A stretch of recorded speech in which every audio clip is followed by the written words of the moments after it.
Bien, on va démarrer cette session de témoignages clients et de questions-réponses. D'abord, on va demander à chacune des personnes qui sont avec nous sur scène ce soir, c'est de vous présenter rapidement quelle utilisation ils font de la géo dans leur entreprise. Donc on va commencer, je pense, avec Mathieu. Suspense, il faut me dire s'il faut que j'appuie sur... Voilà. Donc on commence avec Air France, avec Mathieu Denève. Donc bonsoir, Mathieu Denève, je travaille donc dans les équipes d'Air France Digital. Donc principalement on fait 3 choses sur notre site, de la vente de billets, de l'enregistrement et de la consultation de Miles Flying Blue, beaucoup. Il y a ensuite d'autres usages qui concernent plus de la présentation du produit Air France, les divertissements à bord, des informations sur les horaires des vols, l'actualité des vols, éventuellement des messages d'alerte, ce genre de choses pour prévenir le client. Il y a aussi un gros pôle mobile avec une magnifique application Air France que je vous invite tous à télécharger si ce n'est pas déjà fait. Et qui aujourd'hui est aussi un enjeu très fort pour nous puisque nos clients sont par définition en mobilité, donc c'est un moyen de les accompagner tout au long de leur voyage. Si on s'intéresse maintenant plus particulièrement à l'utilisation des cartes et des solutions Google Maps, on a eu une problématique il y a à peu près 2 ans qui consistait en fait à un problème qui se posait suite à une étude qui nous disait qu'il y avait à peu près 20% des clients qui venaient sur notre site sans véritable intention d'achat ou en tout cas avec des éléments manquants dans leur voyage. Donc peut-être qu'ils avaient en tête un budget mais pas forcément de date ou une destination mais pas forcément de budget, enfin en tout cas un élément manquant. Donc à la suite de ça, il a été proposé de faire un parcours inspirationnel pour essayer de guider le client vers le Booking Tool. C'était aussi une solution qui était un peu dans l'air du temps que plusieurs compagnies faisaient et qui, à première vue, paraissait assez logique. Donc, l'outil consiste à présenter les prix sur un ensemble de destinations sur une carte. Alors, on peut peut-être faire une démonstration rapide. Donc, c'est l'outil Affinity qui se présente de la manière suivante. Donc là, on va être directement sur la carte Affinity. On y accède via la homepage d'Air France. On a un petit bouton proposez-moi une destination. On a donc une carte qui apparaît avec différents prix sur différentes zones du monde. Et puis, je ne sais pas, on peut prendre sur l'Europe. Alors, je sais pas. En cliquant sur le bouton Europe. Voilà. Voilà, on a un système de zoom qui se fait et des prix qui apparaissent à partir d'eux. Et puis voilà, en Suisse par exemple, voilà. Et de proche en proche, on va être réorienté vers le Booking Tool. Donc je vous passe la suite du parcours qui finalement rejoint le Booking Tool classique d'Air France. On peut peut-être revenir juste à l'étape précédente pour montrer un ensemble de filtres voilà, qui sont en haut de page. Donc on peut filtrer sur l'aéroport de départ, la date de voyage et plus important le budget. Parce que c'est souvent ça qui drive le client, de manière à, au final, être réorienté vers un voyage qu'on souhaiterait faire. Alors, je vais vous montrer un autre exemple, je vais aller un peu vite parce qu'il y a d'autres personnes après moi. On pense prochainement présenter le réseau Air France sur une carte Innovata, qui est un de nos partenaires, et qui permet de présenter le réseau Air France. Donc là, on est plus en termes de programme des vols qui évolue suivant les saisonnalités été-hiver. Donc il y a un ensemble de données qu'on met à jour. Alors c'est en cours de développement, donc c'est pour ça que c'est encore un peu long à charger. Donc voilà, bon, vous avez une carte du monde. On ne va pas faire tout le parcours de A à Z, mais on peut, en sélectionnant une ville, voir tous les vols partant ou arrivant à partir de cette ville, en mettant des filtres sur nos partenaires, sur des vols qui sont purement Air France ou effectués avec d'autres compagnies, des vols directs, indirects, etc. etc.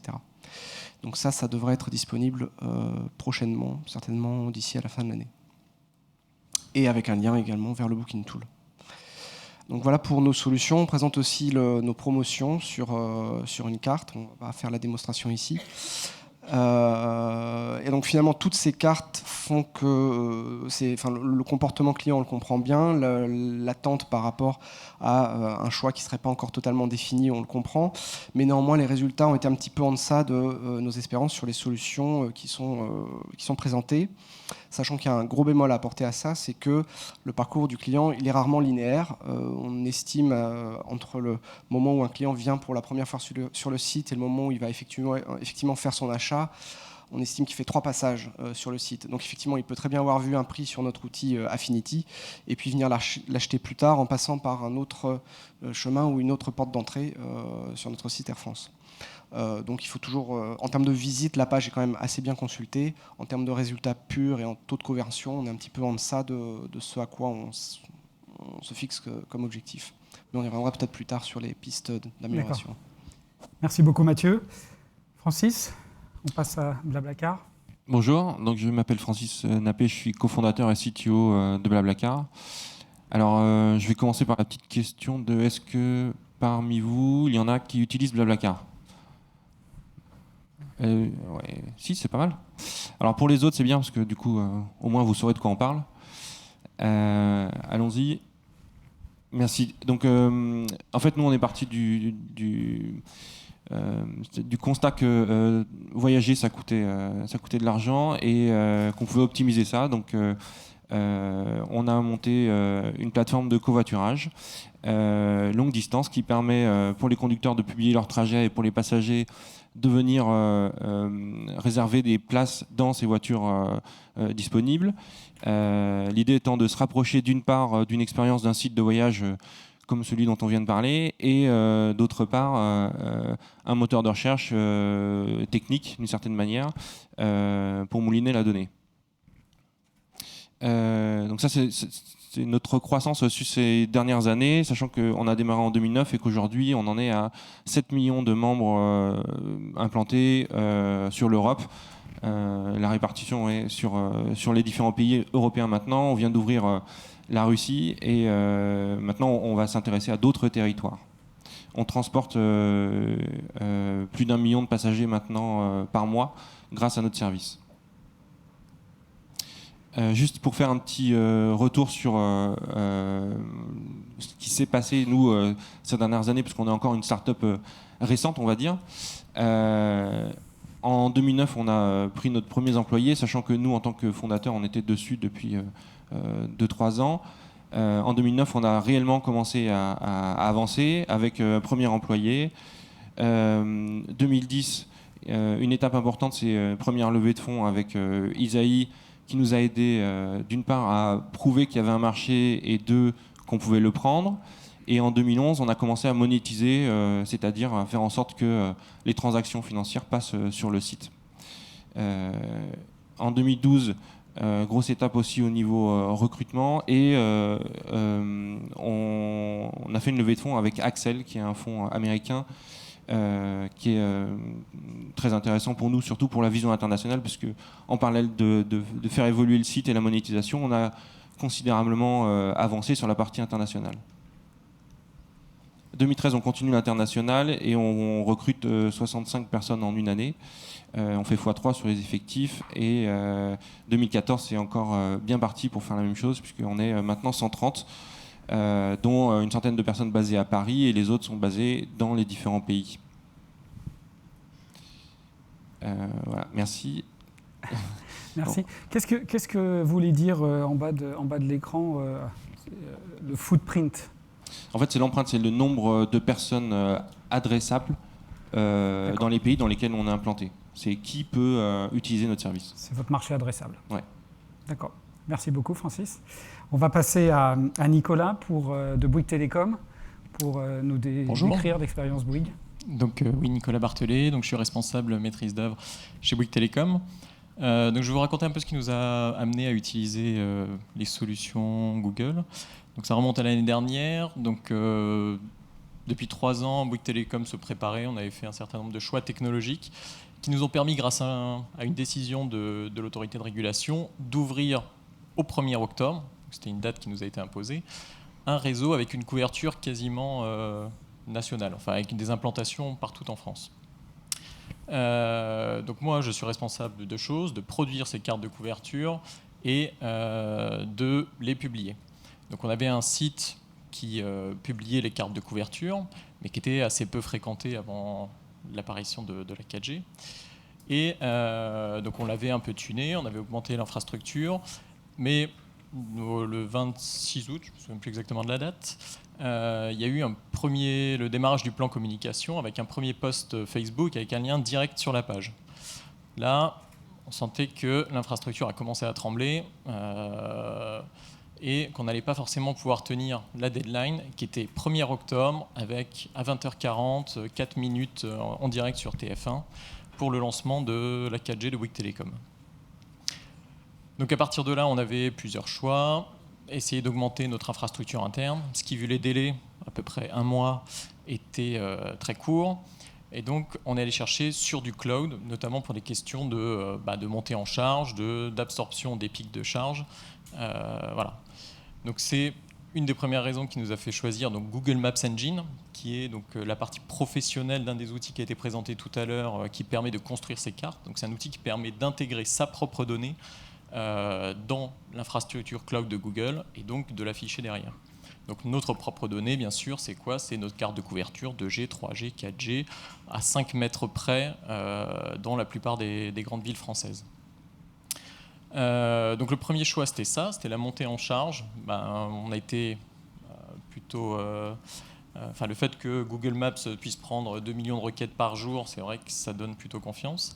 Et le deuxième choix, c'est une rupture technologique, c'est que sur les technos classiques, pour publier ce genre de carte, il faut générer un cache. C'est-à-dire en gros, préparer toutes les images de la couverture à tous les niveaux d'échelle, donc c'est-à-dire même la rue des Fleurs à Erlisheim dans le Bas-Rhin, il faut préparer l'image. Là, rien du tout, on charge nos données et elles sont directement affichables et consultables par des millions de personnes. Ce qu'il faut savoir, c'est que dans nos contraintes, il y a le fait que le calcul de cette couverture, donc toute la phase préparatoire de calculer pour nos 17 000 antennes la propagation exacte du signal par rapport aux différents bâtiments, par rapport à la géographie, ça c'est très long et c'est compliqué. Donc le fait, une fois qu'on l'a calculé, de pouvoir dire « et dans l'heure qui suit, je suis capable de l'avoir publié », c'était un gros avantage. Surtout qu'on a dû la recalculer assez régulièrement pour montrer toujours les évolutions de notre couverture qui augmentent sans cesse. Donc on a fait le choix de Google Maps Engine. Donc ça devait être 15 septembre, quelque chose comme ça. Il nous est resté à peu près 2 semaines. Donc en parallèle, on prépare nos données avec notre intégrateur Progis. Et on commence à préparer le site web pour qu'il s'adapte à Google Maps Engine. Avantage, on était sur Google Maps, on tape sur Google Maps Engine, ça marche assez bien. Donc le 20 septembre, la plateforme est activée. Le 23, on y charge nos données et on commence à respirer un petit peu plus. Donc ça nous a même permis un avantage de recalculer à quelques jours, voire quelques heures du lancement, de recalculer une dernière carte pour avoir la dernière couverture la plus à jour possible, avec le chiffre de couverture bien sûr le plus élevé possible, et donc d'afficher au 1er octobre 63% de la population couverte, plus de 40 millions de personnes. Maintenant, on en est à 69, 43 millions, puisqu'on continue à évoluer. Donc au final, le 1er octobre, qui était notre rendez-vous clé, eh bien, rien ne s'est passé, et c'était plutôt bien, puisque globalement, donc on a eu un pic énorme de connexion, beaucoup d'ailleurs depuis les téléphones portables, depuis les mobiles. En moyenne par jour, avant la communication, après la communication, on a fait plus de x10 en audience. Et surtout le pic de 20h40, qui a été énorme, je ne sais plus, un des plus gros pics de Google Maps Engine, a été absorbé sans problème. Donc avec toujours un confort et une fluidité d'utilisation pour le client, comme avec la 4G. Merci, parfait. Pile poil au niveau du temps.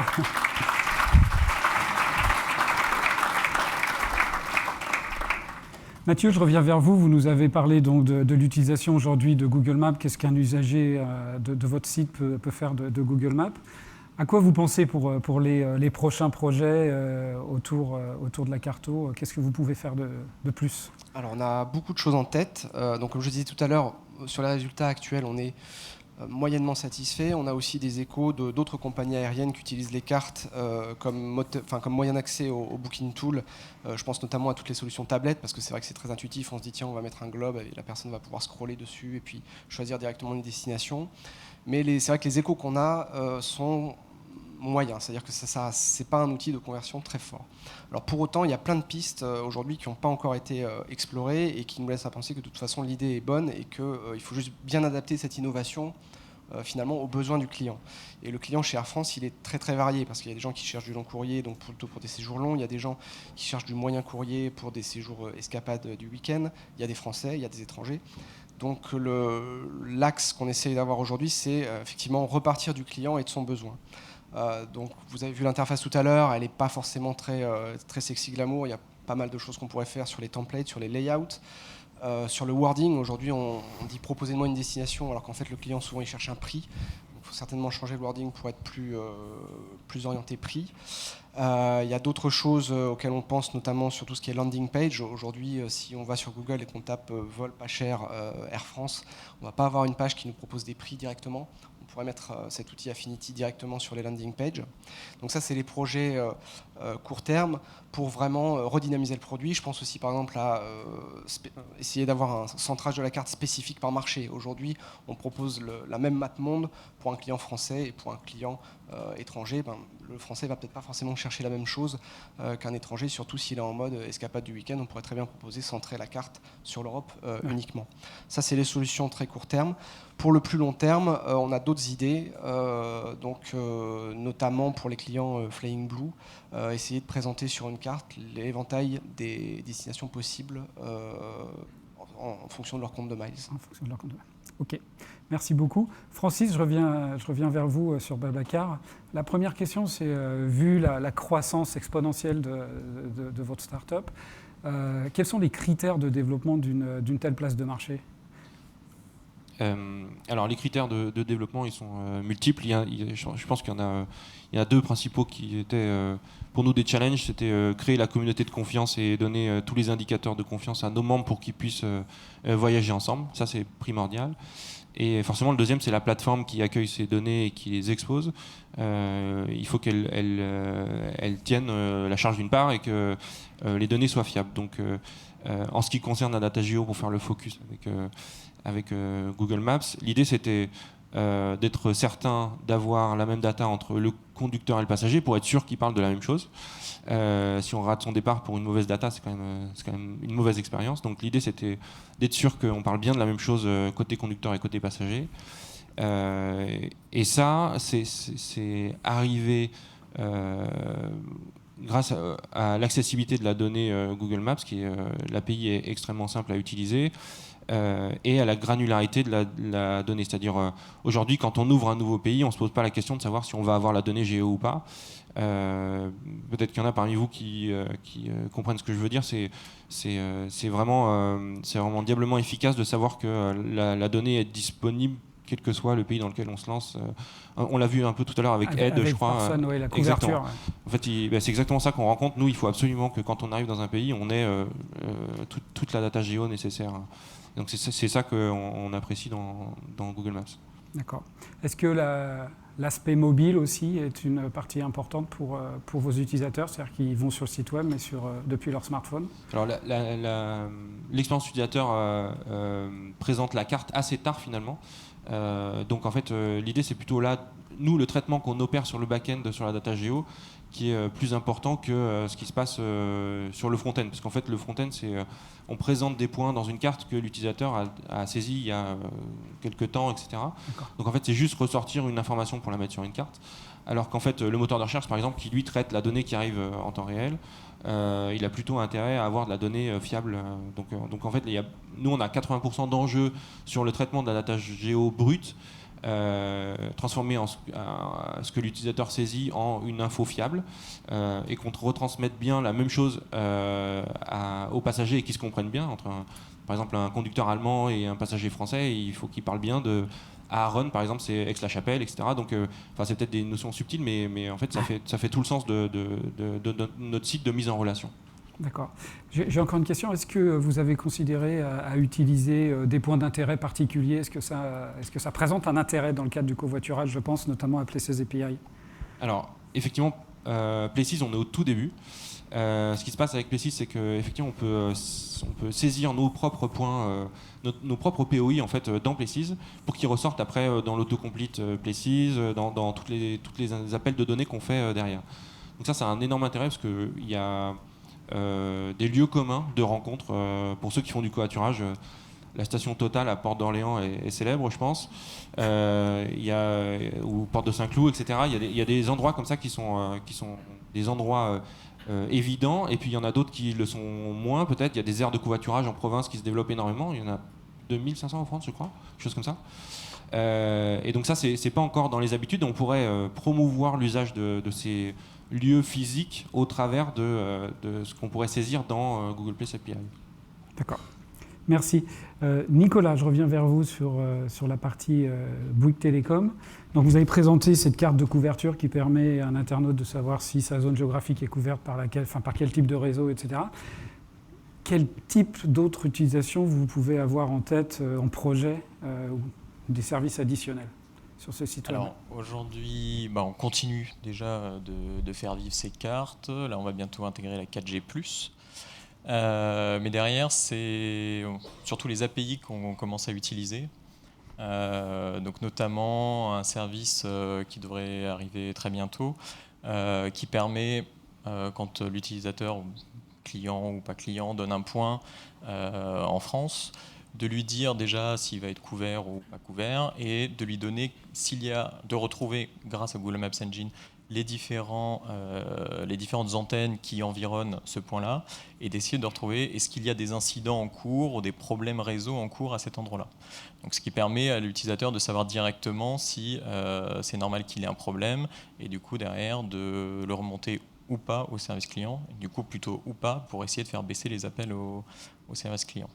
D'accord.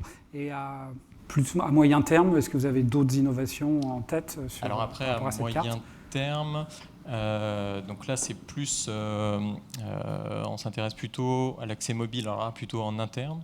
Donc typiquement par exemple avec des gens qui sont responsables de relations extérieures, qui vont souvent dans les collectivités territoriales pour aller promouvoir, pour aller dialoguer avec les collectivités territoriales, et qui ont besoin d'accéder aux données géographiques de Bouygues Télécom, donc nos données internes, d'y accéder en mobilité, et d'autant plus en mobilité parfois et même assez souvent en déconnecté. Donc ça, c'est le genre de technologie qu'on attend, qui n'est pas encore complètement mûr, mais qu'on attend avec impatience. Merci à tous du moment que vous avez pris avec nous. Et on va conclure avec l'extraordinaire Vincent Réveillac cet après-midi. Mais Vincent, c'est quoi Ah mais... Qu'est-ce qui se passe? Je sais pas. T'es pas prêt pour le parcours là? Tu veux pas me taper avec donc hein, Non, je vais pas te taper, mais on avait dit qu'on faisait mais oui. petit golf. T'es pas. Non, mais parce que moi j'étais en train d'animer cet après-midi Oui, mais on avait dit qu'on faisait un golf à la fin. On avait dit qu'on faisait un golf, mais Moi, je veux pas quitter la salle, tout ça, tu vois, parce que je suis en animation. Oui, il y a du monde encore. Ouais. Oui. Et ou alors, sinon, si c'est ça, on fait un golf à 150. On va faire un golf à 150. On fait un golf à Qu'est-ce que 150. vous en Ok, on pensez fait un golf à 150. Alors, ok. Bon bah, dans ce cas-là, je propose qu'on fasse un golf à 150 tous ensemble. Vous vous souvenez de l'application qu'il fallait télécharger à la pause? C'est maintenant. Si vous l'avez déjà téléchargé, c'est bon. Si vous ne l'avez pas encore téléchargé, ça va réapparaître à l'écran. C'est le moment ou jamais. Et cette application va nous permettre, entre plusieurs autres petits éléments ludiques que je vous laisserai découvrir tranquillement dans les heures et les jours qui viennent, d'accéder à un golf à 150. Alors pour ceux qui ont déjà téléchargé l'application, est-ce que quelqu'un autour de moi a un smartphone avec l'application dessus? Déjà téléchargé? Je l'ai, Brice. Ah, toi tu l'as? Ah bah voilà, parfait. Donc, il y a dans la page d'accueil de l'application un carré rouge. En bas à gauche, vous avez un carré rouge. Et ce carré est marqué « Jouer au golf ». Et donc, je vous invite à tous à appuyer sur le carré rouge. Il va falloir un code PIN. Donc déjà, tout le monde se met sur la page d'accueil du code PIN et l'extraordinaire Florian va nous donner un code PIN. Et je vous conseille, parce qu'on est un petit peu serré, je pense que ça sera plus commode si vous vous levez. C'est vrai. S'il vous plaît. S'il vous plaît, si vous voulez bien vous lever. Si vous voulez bien vous lever. Alors, et prendre un peu d'espace. Je précise tout de suite que pas... dans ce jeu-là, on ne jette pas son iPhone. L'iPhone est le club, pas la balle de golf, d'accord? Donc on ne jette pas les iPhones parce que nous, on recevrait 150 iPhones sur la tête et ça serait un peu la fin de l'animation. De façon brutale. Vous êtes prêts? Alors, Florian, tu nous affiches un code pour inviter tous nos... Donc nous voilà dans cette petite planète, cette Earth que nous avons célébrée toute la journée. Alors je crois qu'on va à Saint-Andrews, il paraît. Plongée profonde. Un des golfs les plus fameux. J'ai laissé mon estomac à 470 km d'altitude. Et le code PIN pour notre séquence, c'est 0414. Alors, attendez bien, on va y aller dans l'ordre. Hein. Tapez 0414. À chaque fois que l'un ou l'une d'entre vous tape 0414, ça fait atterrir une petite balle de golf. Et je me suis toujours demandé si ça fabriquait un mot. Une fois, toutes les 100 000 fois, il doit y avoir un mot qui apparaît avec les balles de golf. Mais là, c'est pas évident de lire. Donc 0414 pour tous ceux qui ont accédé à l'application et qui ont la petite balle. Et je vais vous dire 3, 2, 1, 0. Et à 0, il faudra taper dans votre balle virtuelle. Évidemment, c'est dur de savoir laquelle c'est. Je précise tout de suite, parce que c'est quand même important pour vous de le savoir, que c'est pas juste un 20 jeu. C'est que la personne qui aura mis la balle le plus près du trou gagnera une tablette Nexus 7. Voilà, c'est comme ça. C'est la vraie chose. Donc, allez-y, c'est parti. C'est parti, allez-y. Tant qu'il reste des balles, il faut swinger. Allez, il reste encore quelques balles. On aura les résultats que quand les dernières balles auront été tirées. Donc merci aux 8 d'entre vous qui n'ont pas encore swingé de swinger. Non, j'en ai pas. Reswingez tous au cas où. Il y a quelques personnes. 3802. Qui est le gagnant 3802. Ah, on a un gagnant au fond là-bas. 3802 en plus. Voilà. Et